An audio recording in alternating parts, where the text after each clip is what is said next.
আসসালামু আলাইকুম বন্ধুরা, দূরের এবং কাছের, দেশে এবং দেশের বাইরে যে যেখানে আছেন, আশা করি আল্লাহর রহমতে আপনারা সবাই ভালো আছেন। আপনাদের দোয়ায় আল্লাহর রহমতে আমিও ভালো আছি। তো আমি বাঁশের কুড়া নিব, কুড়াটা রান্না করব, সেই জন্য আমি আমার ননদ আর আমার যা বাঁশ ঝাড়ে গেছি। তো এখানে আমার ছোটো যা বাঁশ কাটলো, তো সেটাই বাঁশের কুড়া কাটলো। তো আমি দেখছিলাম যে কতটুকু তা কাটছে, আবার ফিরেও আসছি কেটে নিয়ে। তো আমরা বাড়িতে চলে আসছি। বাড়িতে বলতে আমার ছোটো যার ওখানে আমাদের কাটা হয়ে গেছে, তো আমরা সেগুলো নিয়েই আমরা বাঁশঝাড়ের নিচ দিয়ে হাঁটতেছি।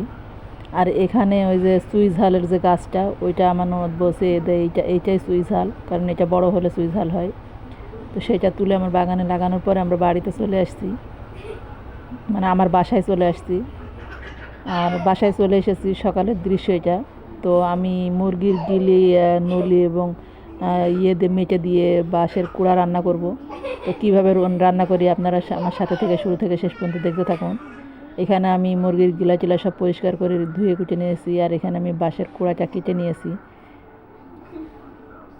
আর বাঁশের কুড়াটা পাতলা পাতলা করে চিকন চিকন করে কেটে আগে সিদ্ধ করে নিতে হয়। তো আমি এখানে বাঁশের কুড়াটা ছুলে কুটে নিচ্ছি।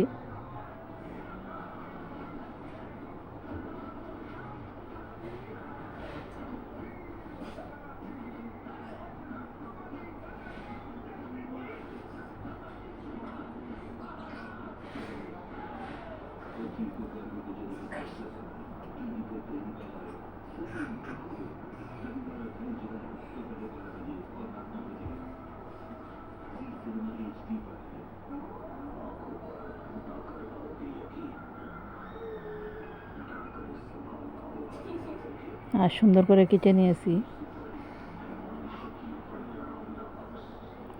আর এখানে পানি দিয়েছি, পানিটার মধ্যে বাঁশের কুড়াটা দিয়ে সিদ্ধ করে নিব।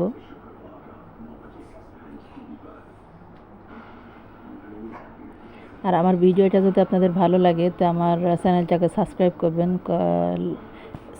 করবেন, লাইক করবেন, কমেন্ট করবেন, আর পাশে থাকা বেল আইকনটি প্রেস করে দিবেন যেন নোটিফিকেশনটা সবার আগে পেয়ে যান। চাইলে আপনারা আমার ফেসবুক পেজটা ফলো করতে পারেন, সাজ্জাদ সামান্তা। আর এখানে মশলা আমি করে নিয়েছি, আর বাঁশের কুড়াটা সিদ্ধ করে আমি ঢেলে নিয়েছি, নিয়ে পানি দিয়ে সুন্দর করে ধুয়ে নিয়েছি। আর এখানে কড়ার ভিতরে তেল দিয়ে দিলাম মাংসটা রান্না করার জন্য, মুরগির গিলি টিলিগুলো রান্না করার জন্য। তো আমি প্রথমে রসুন আর পেঁয়াজ দিয়ে দিলাম।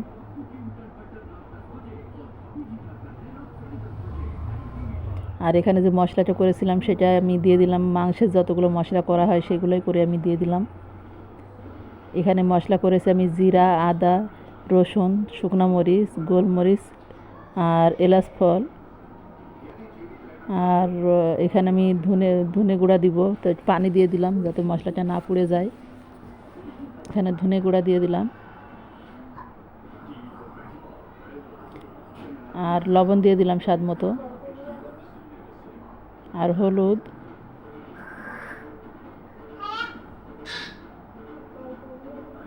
তো মশলাটা ভালো করে কষানো হয়ে গেলে আমি সব কিছু দিয়ে দিব এর ভিতরে। এখানে মশলাটা আমার কষানো হয়ে গেছে, তো আমি সব কিছু দিয়ে দিচ্ছি।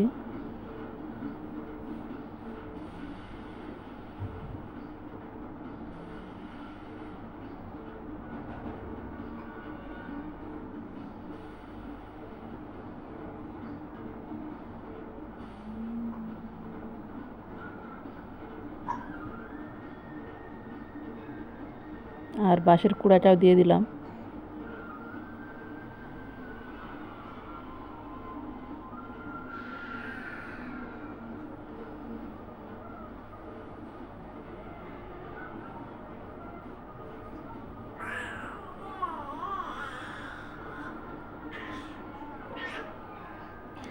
আর এখানে আমি এর ভিতর থেকে যে পানিটা বের হয়েছিল সেটা শুকাই গেছে, তো আমি কষানো পানি দিয়ে দিব।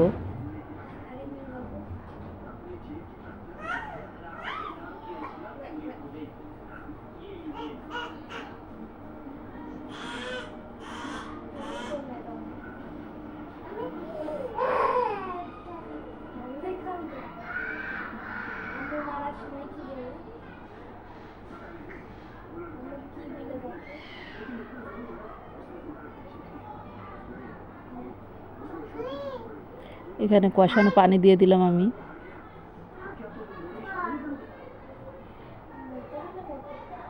আর পানিটা শুকিয়ে গেছে, তো আমি এটা ভালো করে কষিয়ে নিয়ে ঝোলের পানি দিয়ে দিব।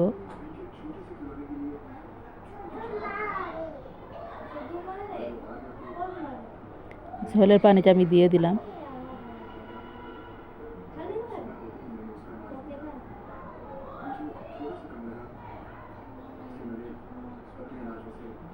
আর আমার মাংসটা হয়ে গেছে, বাঁশের কোড়া দিয়ে মুরগির গিলা ওগুলা রান্না হয়ে গেছে, তা আমি নামাই নিব।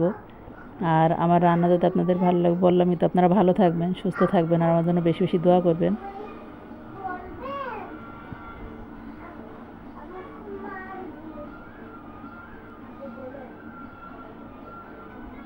আল্লাহ হাফেজ, আসসালামু আলাইকুম।